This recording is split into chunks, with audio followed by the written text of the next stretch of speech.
honestly, I'm speechless.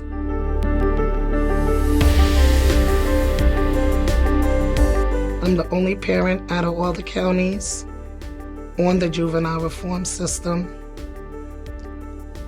For me, it's to help these children. Me, Josh, Judge Workman, Chief of Police, we all went away for the training, and that was one of my biggest accomplishments, I think, which really wanted me to be involved in the community. At Crispus Attucks, we offer everything. Even if we don't know the answer, we find a way to find the answer for these individuals. I know what it's like not to have. So even when I got myself together, I realized when I needed them most, they were there for me. So pretty much they're my family for the last 12 years. And the best way I can do that and repay them for all they done for me is to be there, rain, sleet, snow, cooking, cleaning, food bank, you name it, I'm there. I have cancer and a brain tumor. So I had brain surgery 10 years ago.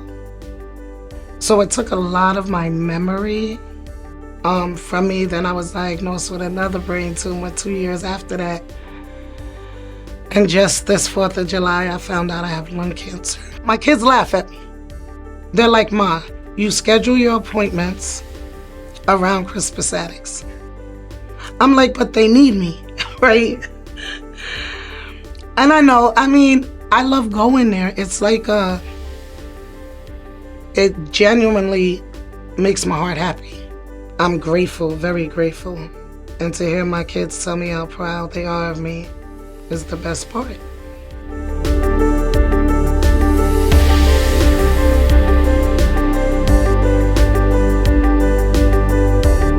Humbled, something I was not expecting, and I'm very grateful for those who nominated me.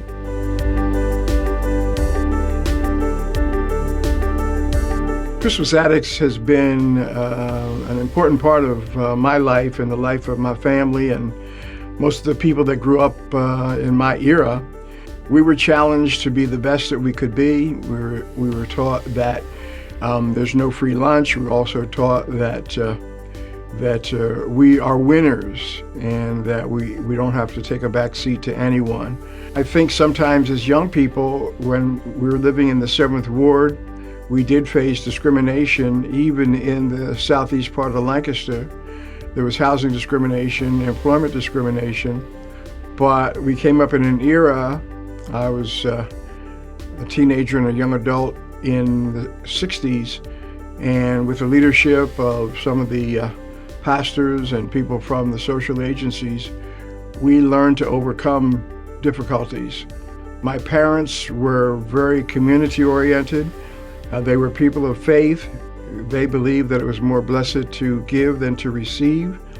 And so even as kids, when we would go to the grocery store for neighbors and they'd like to give us a few cents, which we'd love to have, our parents said, no, you have to learn to do some things and not necessarily get paid for it, because your rewards will come later in life when people give back to you. Mr. Dale High and the Robin Stauffer and the members of the High Foundation have been incredible as philanthropists and donors in the Lancaster community and beyond.